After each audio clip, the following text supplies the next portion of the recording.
Hey everyone, Debbie back again. I just wanted to share another project. This project I also started at a class that I took at the Scrapbook and Papercraft Expo at the Brisbane Convention Center. This class was given by Lynette Carroll, so this particular artwork is her design. She called it Hope Chest 16 by 16 canvas, and the reason she did is the papers that we used on this kit were from Pink Paislee, and it's called the Hope Chest collection, and it came with tickets, die-cut shapes, and journaling strips, and the flowers were from Petaloo Paper Blooms. She included some cream-colored seam binding, some tiny little pieces of string that she actually didn't give me enough of for all of the places where it was supposed to go, and also this chipboard title for some reason was left out of my kit, so I ended up having to cut chipboard and paper on my die cutting machine so that I could have a title. The rest of the things in the kit, she provided, and she actually cut.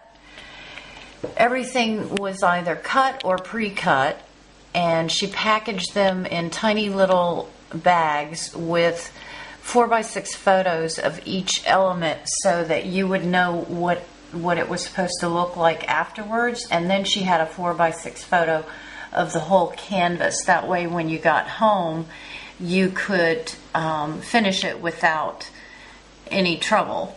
And like I said, there were just a few things missing from my kit, but it wasn't an issue because I have a die cutting machine and I just went ahead and cut my own title. Now the banners did come with it, the chipboard banners, but it was the lettering that was missing.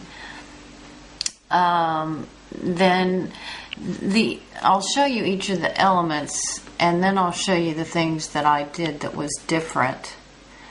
I did have a little bit of trouble getting the photos the size that I wanted, and when I went to print them, they were telling me that the resolution wasn't very good, so I'm not sure. I'm not real good with photo editing software, so I'll have to figure out how to increase the resolution when I decrease the size of the photos.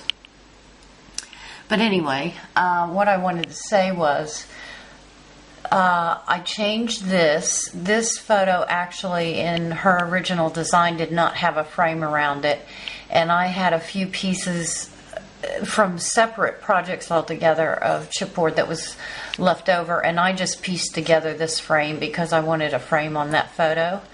And then on these, this one and this one, they actually had grills in them, but I had to cut it out because she used single figure photos and she was able to offset them so that their faces showed through the grill, and the photos that I wanted to use, you just couldn't do that, so I had to cut the grills out.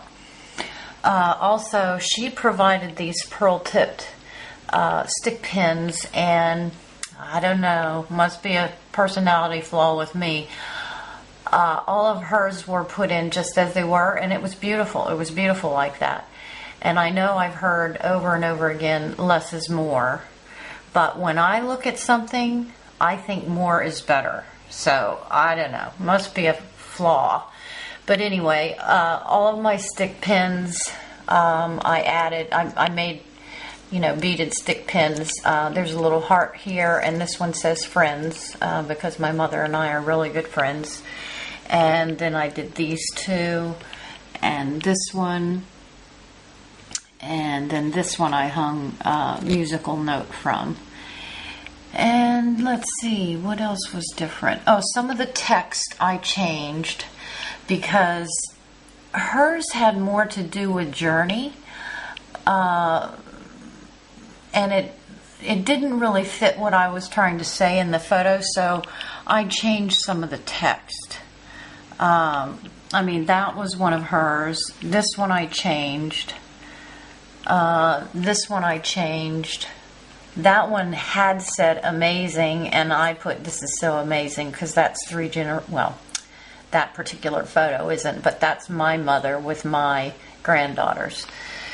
So anyway, the other thing I was going to say, I don't know why. Have you ever had one of those days when everything goes right and then you're almost at the finish line and something goes wrong? I went to finish the back of this canvas, and I'm pretty handy. My father was an engineer. He was, a master woodworker. He was a handyman. He could do anything. This is the back. And I always helped him, so I'm pretty good with tools. If they're regular tools, I'm not too good with tabletop tools, but usually any handheld tool I can do something with. Well, I was trying to staple the fabric to the back of this frame, and the first two staples went in fine. Now, I have a handheld staple gun, and I've had it for years, and I had the staples for years, and I've used it over and over again. I don't know if the staples go bad, if the humidity has something to do with it. Maybe it does something to the staples or the staple gun or whatever. I don't know. But those suckers were shooting out 2 and 3 and 4 at a time. Would not go into the wood. I checked it to make sure there weren't any bent or stuck ones. I took all of them out, put new ones in. It would not work. So what I ended up doing, and my thumbs were not happy campers, is just splitting apart the staples, pushing them in with my thumb, pulling the fabric taut, and then pushing them in with my thumb and hammering them in with a hammer. So that was fun. Anyway, this is my finished project, and I'm telling you what, that woman is amazing. If you have a chance, go to her blog. It's Lynette Carroll. I think it's blogspot.com, but you'll find it if you do a Google search. She has gorgeous stuff. And apparently she's not going to be doing the classes anymore, which is a real bummer for me because I always take the class when she comes here. She's actually Australian and lives in Boston. And I'm American, and I live in Brisbane. So, kind of ironic. Anyway, I just wanted to share that with you, and thanks for watching. Bye.